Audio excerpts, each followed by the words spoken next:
Let me get started. My name is Magdalena Solé. I was originally born in Spain. I was raised in Switzerland. I came to New York in 1984 and didn't speak a word of English, but that kind of, changed then quickly since I had to, just kind of make a living and so forth. And I ran a graphic design business here in New York for 12 years called Transimage at the time. And, and I did what a lot of people do, which is, do your job, do it as good as you can, and decided then to go to Columbia Film School and got a master's in film, thinking, even though I always loved photography, that, film is so cool, I really would love that. And I had a good go of it. As Deborah told you, I worked on the film Man on Wire, was the unit production manager, won an Oscar. But it was also the film where I decided I really just want to be a photographer. Nothing else, and nothing more, and nothing less. And I don't need a truck, I don't need craft services, I don't need even a car. All I need is a little bag that I usually carry. And I'm a Leica shooter, and I'm not doing commercial here for Leica at all, but I do happen to like it because it's very small, and I can carry it right with me and walk with it for 100 hours if I need to. So that's how my transformation came from kind of my old love, which was always photography, to design, to film, and back to photography. And in 2010, which seems like the next century, but it was 2 years ago, I went to the Mississippi Delta to photograph an event there. And I came into the Delta. Has anybody been to the Mississippi Delta? I crossed the state line and I felt like I was coming home. I have no idea why that was, but I just fell in love with the place instantly. And one thing led to the next. I'll tell you more about it later. And I was able to get an assignment to actually create a book for and of the people of the Mississippi Delta. And I wanted to give voice to the people who I felt usually do not have a voice, the people that usually don't make it into any books. There's a book called The Famous People of the Mississippi Delta. There's another book of the famous this and that. But there's no book about just John and Joe and Esther and just the people down there, And so at first, I'm from Europe originally, so when I look at an American map, things always look like, they're like next door. So I drove down, I went to the Delta, and I ended up driving 12,000 miles over a year. Like every month I kept going back and driving and photographing. And it turned out the place is vast.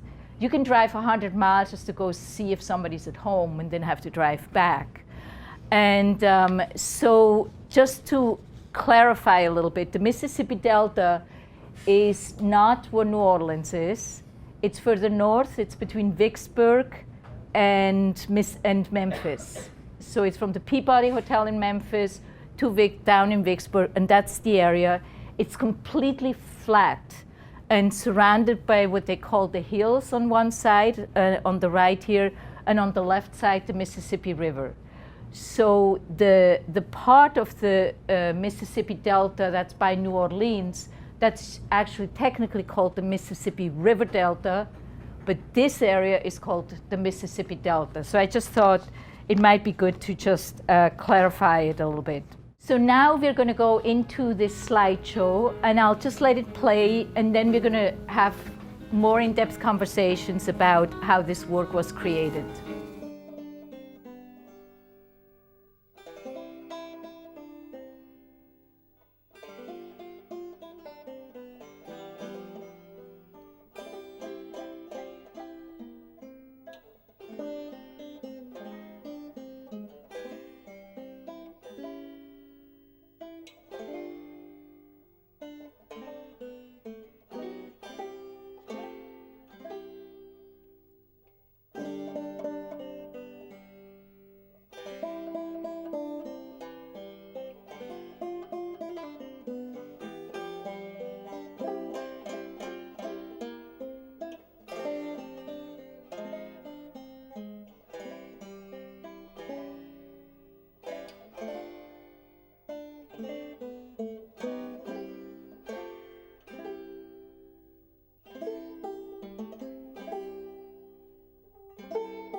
As part of this book and the creation of these images, I went around and I actually interviewed a lot of people. I probably interviewed 200 people because I was curious as to what their stories were. And in the book, at the end of the book, actually, there are stories of all these people that I met. And this is a quote from Mr. Williams, who runs a pool hall in Jonestown. He said, "I stayed in the country. I knew I could find anything I wanted to eat and live better than the man that had everything. I knew how to hunt. I knew how to fish. I knew how to get blackberries. My mama knew how to make a blackberry pie."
And as William Faulkner says, to understand the world, you must first understand a place like Mississippi.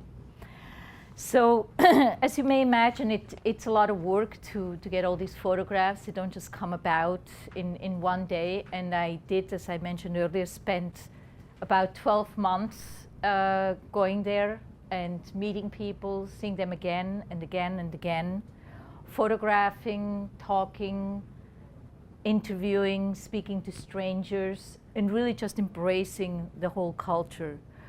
And I think as a photographer, and every person is different, I do best when I go into a culture that I actually don't know anything about. If I can just put aside any kind of preconceived notions and just go with a complete open mind, I find I work best. And to me, the Mississippi Delta was as foreign as Burma was, or another place far away, because I was not familiar with the culture. I was not familiar with the American South. I was not even familiar with the issues. Of course, I'd known about them that had plagued the South, but I wasn't really intimately familiar with those issues. And so I was able to kind of step in and just kind of have, you know, a very fresh view of things. And people would ask me things like, "Aren't you afraid of me?" I would say, "Why would I be afraid of you?" I'd say, "Well, you know, people like you usually don't talk to us here." And, you know, I had so many surprises of things that just kind of like baffled me. And it wasn't just naivete, it was really just that, to me, it was just a very different place. And as I established relationships one after the other, people really embraced me and allowed me into their midst. I mean, you see how close I got to some of the people. And people have to allow you to come that close. You cannot just step into their midst and take the picture and run away, because people don't let that really happen. Do you have any questions, first of all? And then I'll go into another section. The pictures are very nice. I'm wondering, you took pictures of the people, they're not self-conscious in the photos. I'm sorry? They're not self-conscious in the photos. They're not looking at the camera. Right. What did you do? The question is, how did I do this? The people are not looking into the camera. They don't seem self-conscious. In some cases, I just stepped out of the car and I said hello and I started taking pictures.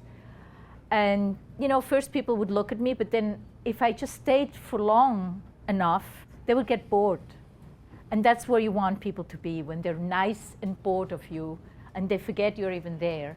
And then you can take as many pictures as you want. Other places I went back to many times, you know, because people, you know, at first were very kind of like, you know, afraid of me. And I don't know if you know this, but in the American South, there is still quite a division between white people and African American people. And so when I would go into an African American neighborhood, people would be afraid that I would be like from the government or something, you know, giving people tickets or something. And, you know, and the white neighborhoods, they would be afraid of other things, you know, that I would be there to do something else, but always something negative. And so it took time, you know, to kind of gain people love and trust. And I think one does that also by respecting the people you're photographing. I cannot photograph people that I don't sincerely love. You know, love their lives, their just who they are. I don't ever photograph people that I think, oh, you know, what a horrible something, because it then lacks respect, and the people feel that as well. How did you address the issue of, you know, model releases, photographic rights? Oh God, that was such a horror. Yeah. You know, I photographed thousands of people, really, and then at the end, you know, I didn't want to get releases from 1,000 people, obviously. It just would have created so much difficulty. And also, you know, the South is not a trusting place necessarily. And some New Yorker, they called me the Yankee, you know, coming down south to get signatures, that did not go over very well. So I kind of had to take a deep breath, and once I had the pictures I wanted for the book, I made a list of everybody, and I went about to try and find them. Try and find them meaning because people down there, they don't have a lot of money, so when they run out of money, they have to leave their house and move somewhere else because they can no longer afford to pay their rent. And so 90% of the phone numbers had been disconnected. It was hard to find. So finally, December came about. I had to get those releases. Finally, the lawyers in New York for the foundation that was sponsoring the book wrote up this document. And I went literally at night, because at 4 o'clock it got dark, knock at people's doors and say, "Hi, I need a signature." And they would look at me like I was completely insane. And so I kind of let that sink in for a moment. And then most 99.9% of the people did give me the signature, which was incredible. But it took an enormous effort. Did you show them the image that Yes. you wanted to be using? Yes. To sort of Yes. see that it's this, nothing more, nothing less. This Well, I didn't commit to an image because images can change. So I said that's going to be the image, most likely that's going to be shown. And, you know, I can't promise it. I can't even promise if the image will be in the book. But one woman did not want her picture because she said then her child was handicapped, who is in one of the pictures, and she was afraid that people would be talking badly. But then the grandmother stepped in, who is usually the authority in the South, and said, "Oh, what nonsense. The kid is beautiful, the picture's beautiful, we're going to put the child in the book." And that was that, and I got the signature. And, but it takes a lot of perseverance and tremendous hard work. Just, yes? What did you tell them when they asked why you were doing this? I told them I was interested in the South and I was doing a book on the Mississippi Delta. Then they would say, "A book about me?" And you know, these are people who are usually not in the limelight. And I would say, "Yeah, I actually like people like you. I'm not so interested in the people that I see every day in the paper." But you didn't mention at that time that you might be back for signatures. I mean, you didn't bring any of that up at that time. No. But you could, I suppose, but I chose not to because, first of all, the lawyers in New York took 8 months to draft this little thing, which I then converted into a condensed 10-sentence small thing that people could actually understand. But in my experience, people didn't want to read it. They just wanted me to say it was okay. So it's, if you don't establish a trust and a true mutual friendship, it's hard to do that. So you took the chance, you said, "I'll do the project." Yeah. And one night, you know, there's one woman that I just photographed one time and never saw her again.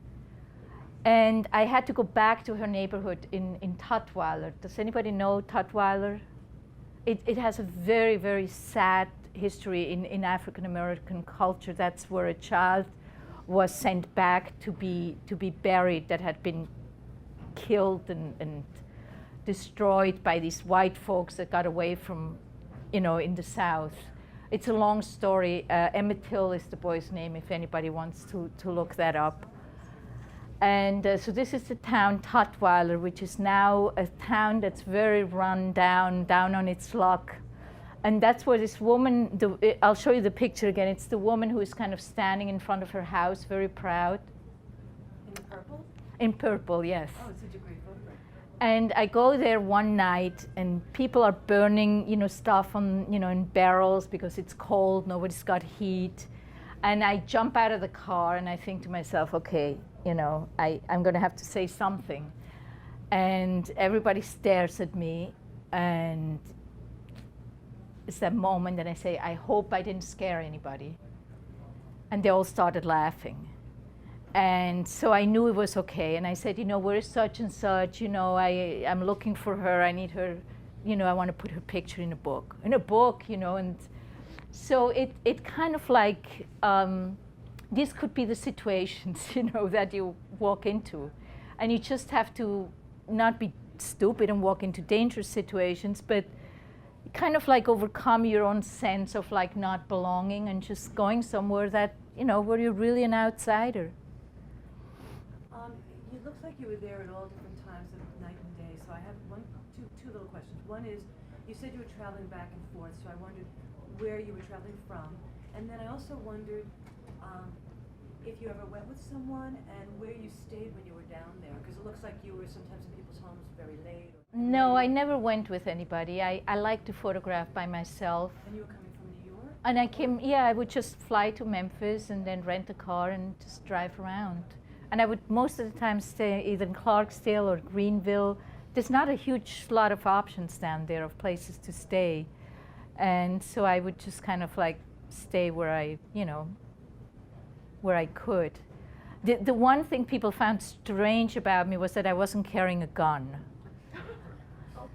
And I don't own a gun, I don't know how to shoot. I'm sorry, you know, but in the South, that's like really, people just shake their heads. They say, you're crazy, you know. And so one guy gave me a big knife as a gift. I really didn't know what to do with the thing, but you know, there is violence, and everybody does have a gun, which sometimes, you know, is an issue, because when you get angry at somebody and you have a gun in your pocket, you know, you might shoot with it. But it just, I just never felt threatened, really. My understanding was that if you're not using a work commercially, that you don't need a release. I mean, That's totally correct. I mean, if you use the work for journalistic purposes, you don't need a release. But, you know, if you put up the work on your website, that's really for commercial reasons. So everything is like borderline. And since this book was sponsored by the Dreyfus Health Foundation, they certainly didn't want to be in that gray zone, you know, of maybe, you know, it being covered and maybe not. They just wanted releases, period. And so, you know, I don't know if I'll have that diligence ever again in my entire life to go after so many releases and trying to find people in town showing the picture. I felt like, you know. Have you seen My Lost Daughter? Exactly. Two questions. First of all, when you first started, you would, let's say the first day you got there, you just showed up and you didn't know anybody. I guess you had a sense of where you wanted to start the project. No, I had no sense. Honestly, I work very instinctively. I just kind of like drive around, and if I see someone I like sitting somewhere, I stop and I go and I say hello. Okay, and then you would ask them if you could take their photo. And No. You just would take it. Yeah, Okay. because I only would ask if I was okay with the answer, which could be no. Right. So then you began to develop the relationship probably after you started taking the pictures, I imagine. They might ask you about yourself. Right. And then you go back to the same person maybe the next time. Exactly. Then I would go visit the same people. Maybe they wouldn't be there anymore because they had moved on, but maybe they still would be there. But traditionally, I do not ask people if I can take their picture, because most of the time when you just walk cold turkey into a situation and you ask, can I take your picture, they'd say no. So why even ask if you do want to take the picture? Are you using a normal lens, or how far when you just start shooting? A 35. And the other question is, I admire your compositions. They are so beautiful. Thank I you. looked on your website and seeing them here. Did they just happen, or did you ask people, you know, this looks great, maybe move over a little bit? No, I don't ask people to move.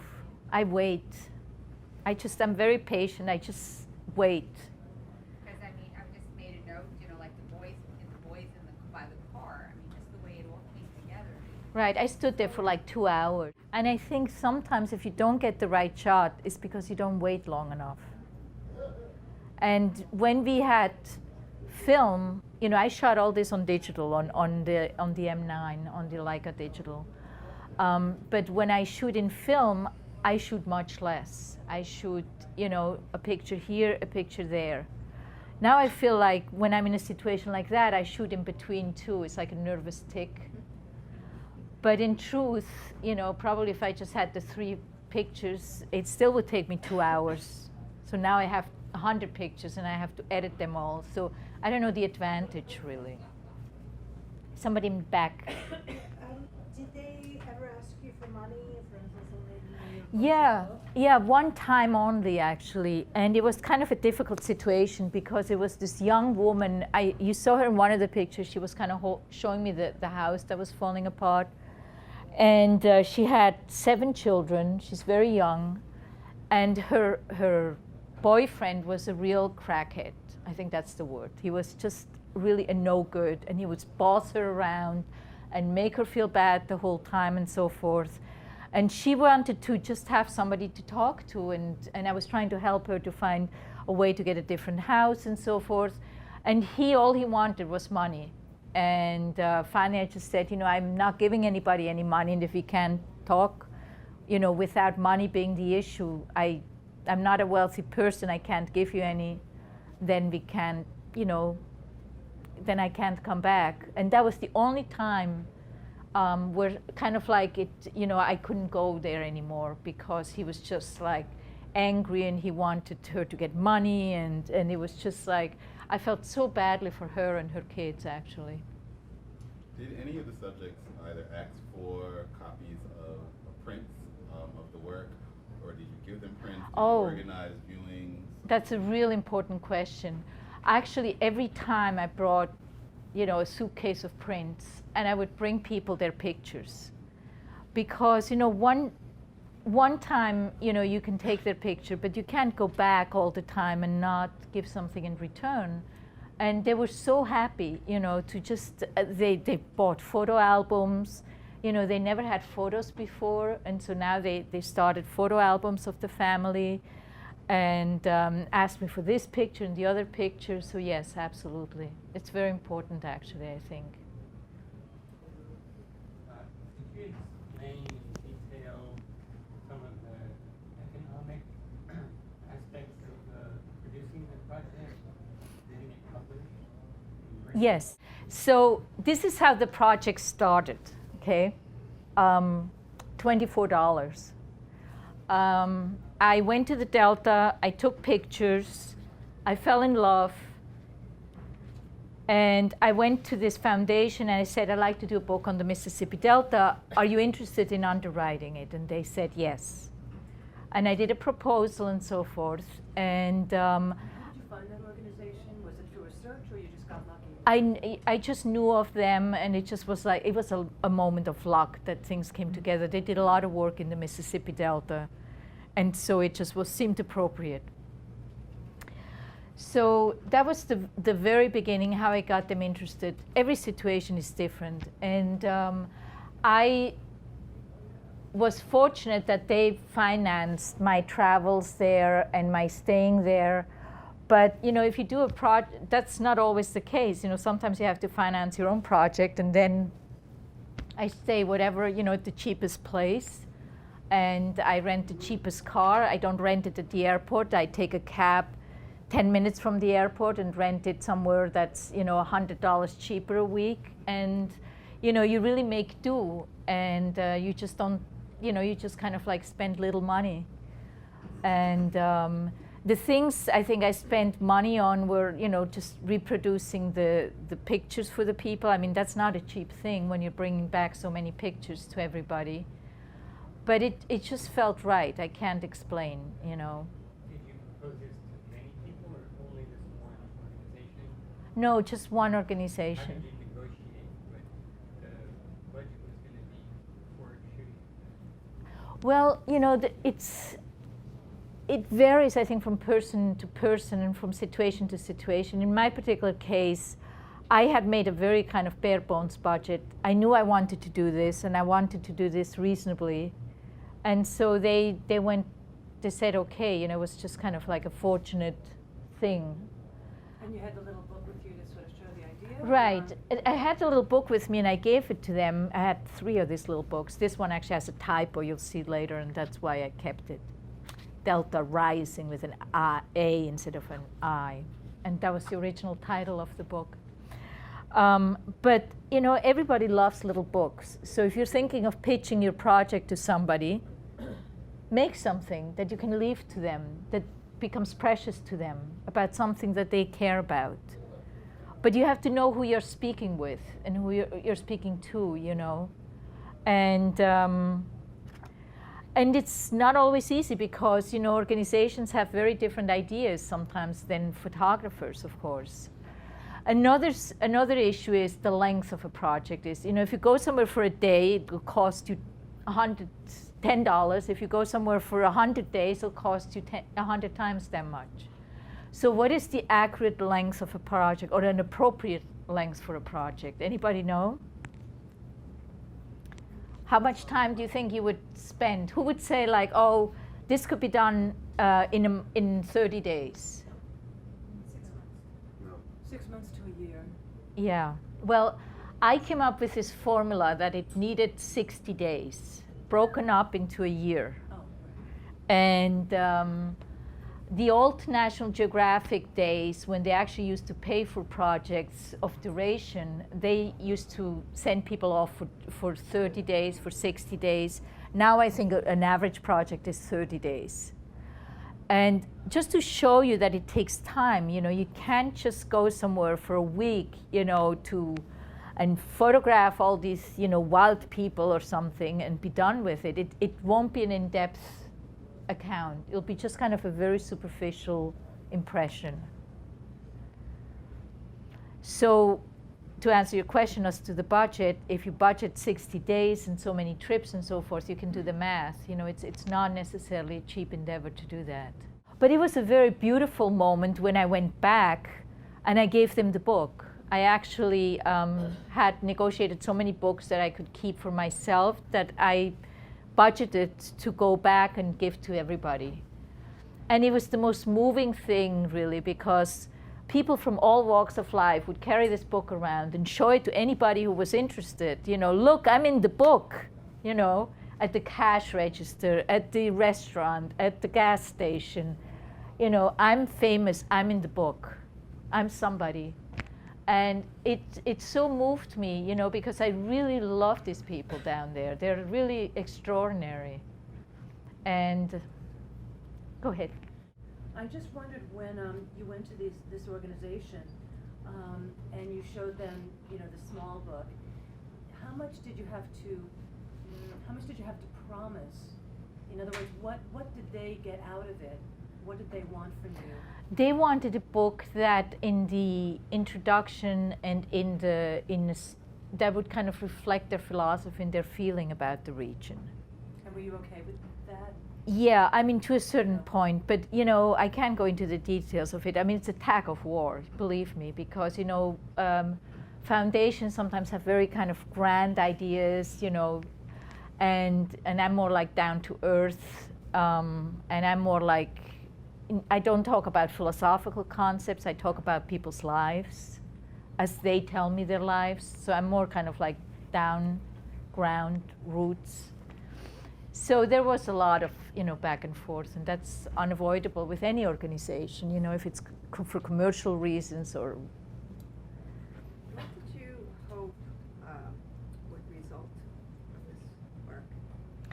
I hope that it would bring smiles into people's lives in the Delta, that people who have just very little would have something more. So just for those people? Yeah, that was important to me. That was like my first thought. And then I realized that having a book is actually a good thing as a photographer. It actually is a great thing. And so I would recommend it. So I just want to show you the next steps of this project, just kind of how it evolved from that little book to a bigger book and so forth. So the next thing was I felt it was important to see what I had. Every time I went back, I would edit, and I would begin to kind of like get a structure of a book. So I felt I had to create something that looked like a book. So I created this kind of like portable book. At the time, it was called Ransom Weather. And I printed it out with table of contents, both-sided. I glued every page to the other page because this was before they made double-sided printing paper. That was to my liking. And What is the text? The text that's there, is that just fake text? Or that's no, actually, in this case, I was very fortunate. I don't know, is anybody familiar with Rick Bragg? Rick Bragg is the name of a writer, a Southern writer. I think he did a book called All That Shouting. It's All over but the shouting. all over but the shouting. And he's a fabulous writer, writes about the South, grew up there very in deep poverty. And I contacted him and said, I want you to do the introduction. He said, well, send me some pictures. Send him the pictures. He calls me back. He says, I wrote it. I said, you wrote what? He goes, I wrote the introduction. Your pictures are just how I grew up.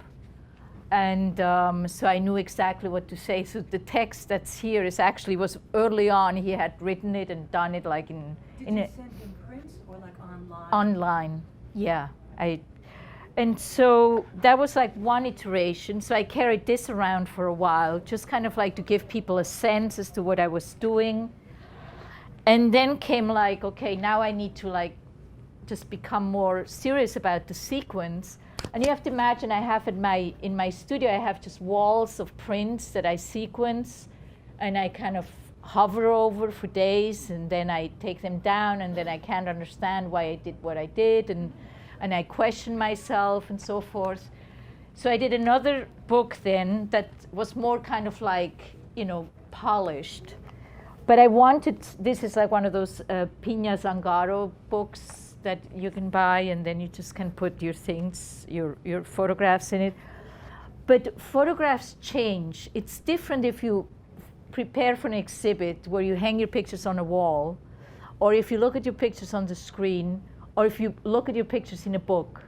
They're very different things. They're not the same. It's as different as a bicycle is from a car. They all drive, but they're different.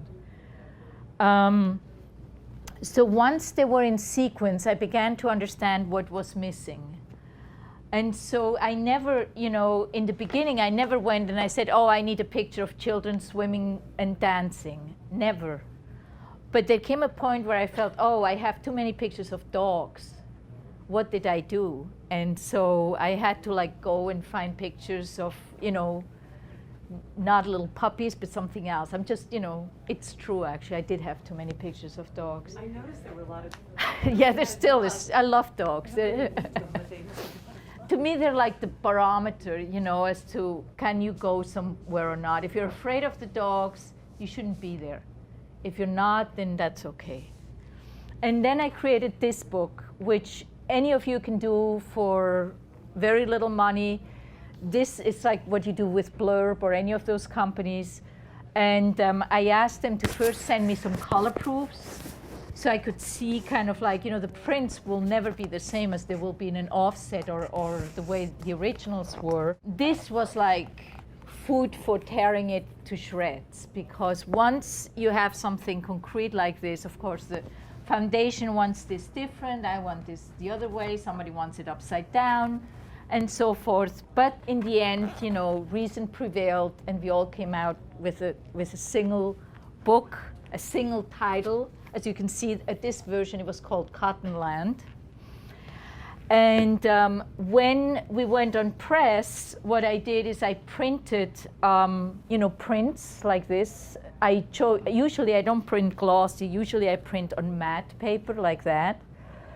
But since the book has a varnish, I wanted to mimic that kind of feel of the book. So I printed on glossy paper or semi-gloss paper. And then what the printer does,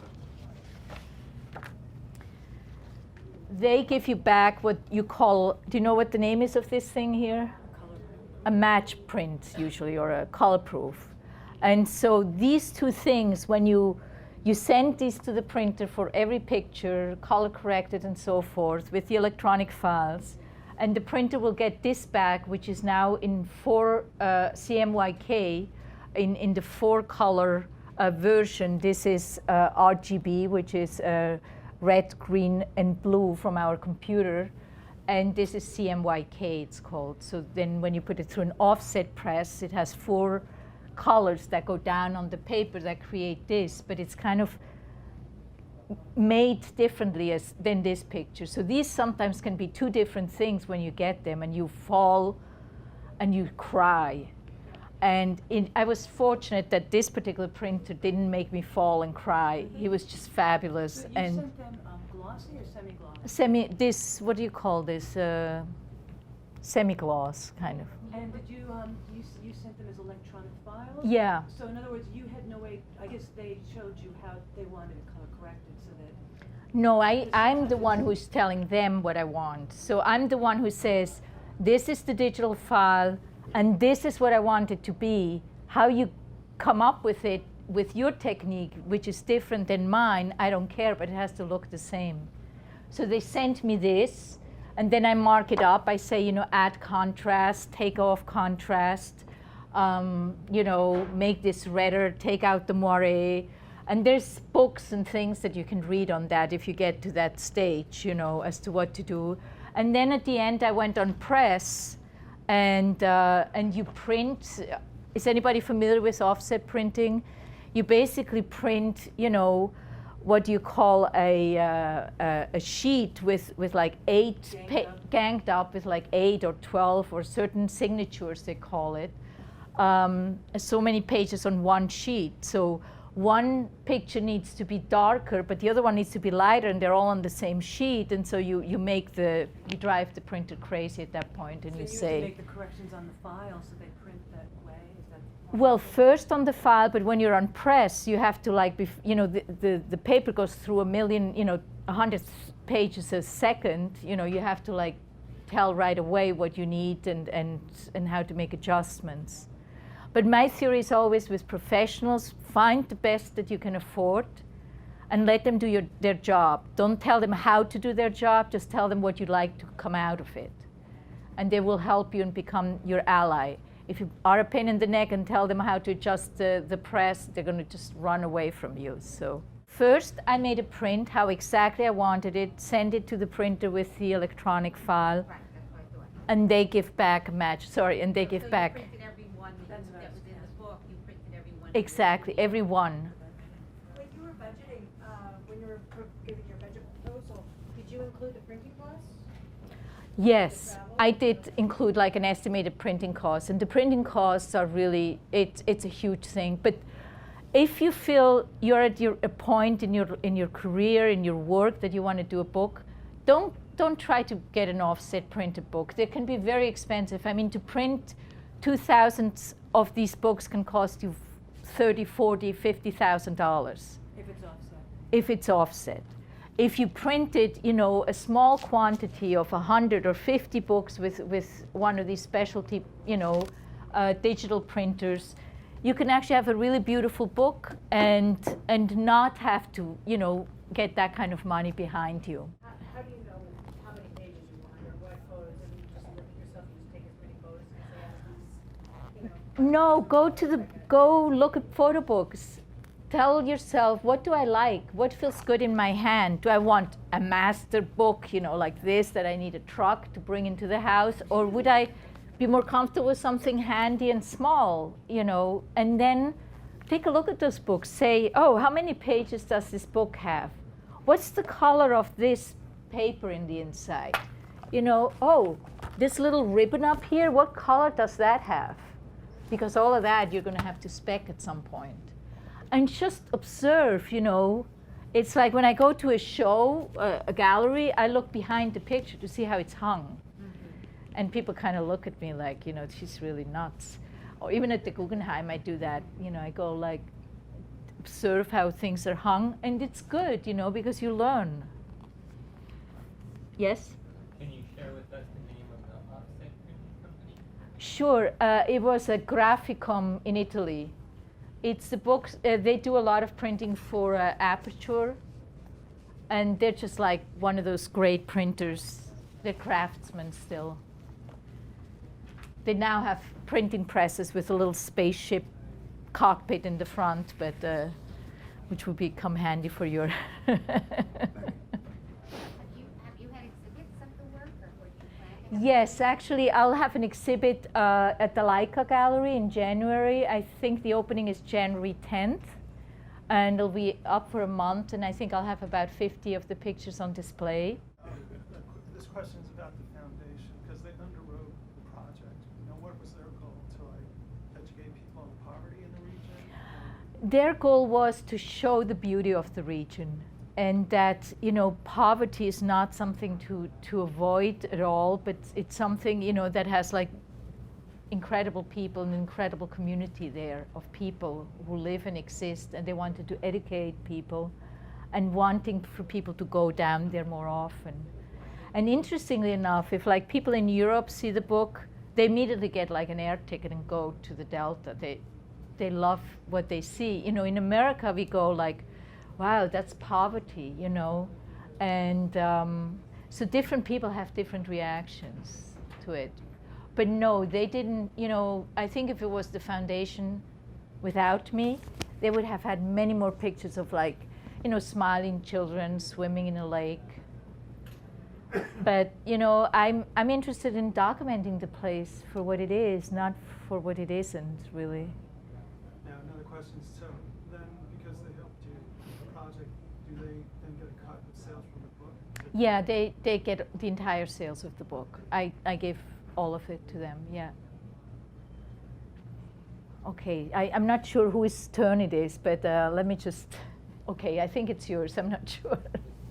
Curious, how did you come to be sponsored by Leica, and what does that offer? Oh, well, I shoot with a Leica, and it's my main camera. Deborah said, you know, I shoot film, and I do.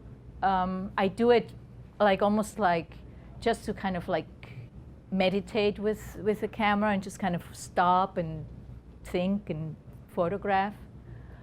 But Leica, I did talk to Leica in the process, and they always were very helpful when something went wrong with my camera. They always fixed it and so forth. So with time, you know, I just established a relationship with them. And if you see this, are you familiar with LFI magazine, Leica magazine? It's a beautiful photographic magazine that they have.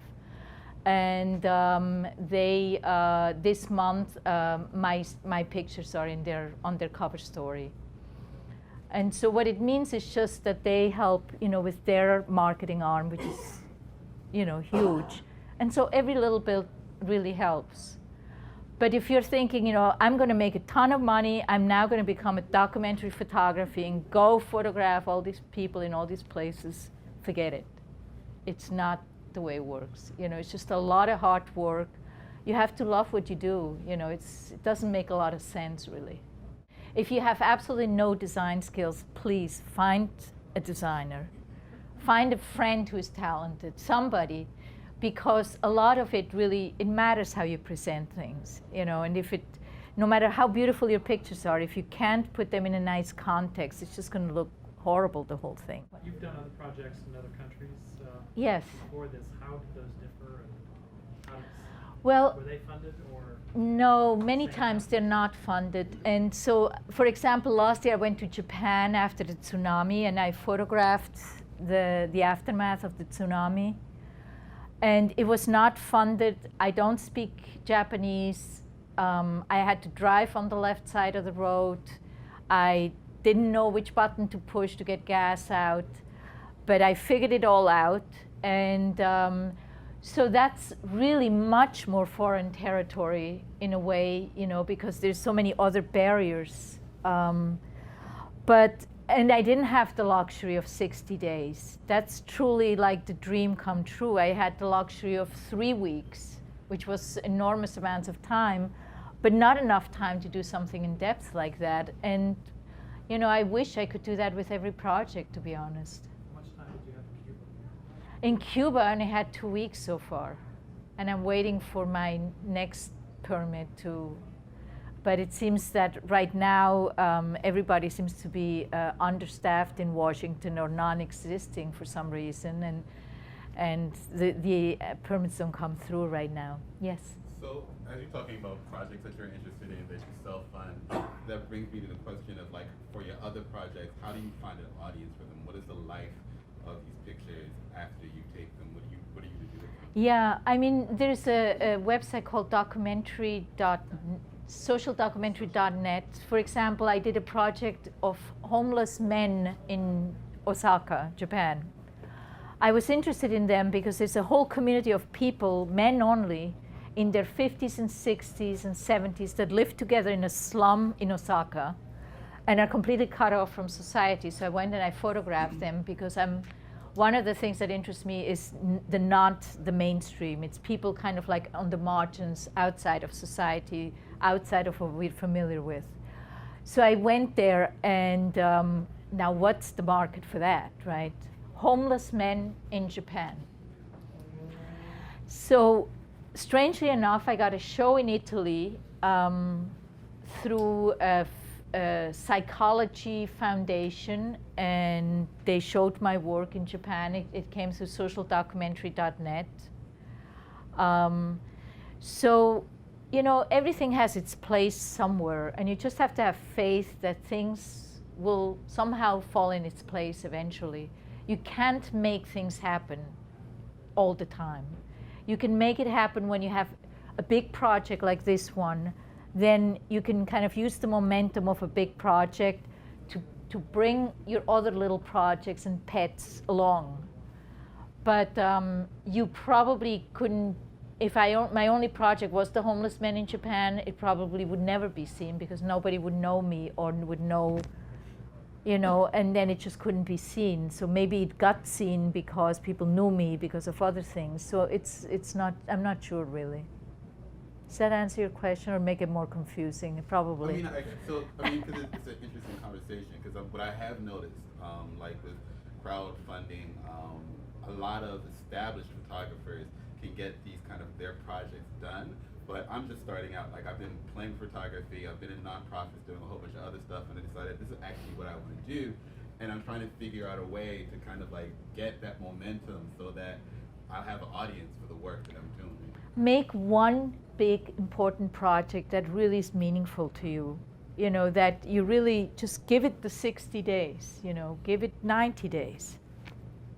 Make one really thorough project that is hugely meaningful, and then become known for that, and then everything else will kind of fall into place, I think, if I were to give you advice. Okay, which way? Anybody else on this side? No. When you do documentary photography, and I'll just leave you with that, don't go into a place and be condescending and feel like, you know, you're gonna like show the world what this place is like. I hate those pictures that come out of, you know, poor regions in Africa and so forth, where you know, they just make these people look pathetic, you know, not without any dignity. And I don't do that, you know. Go to places and really love the place you're photographing and appreciate it, and take the picture with you then that will express that dignity and that beauty of the place.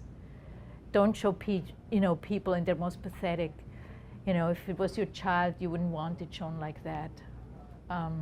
So, okay, I hope this was informative and helped you on, you know, answer some of your questions. Thank you for coming.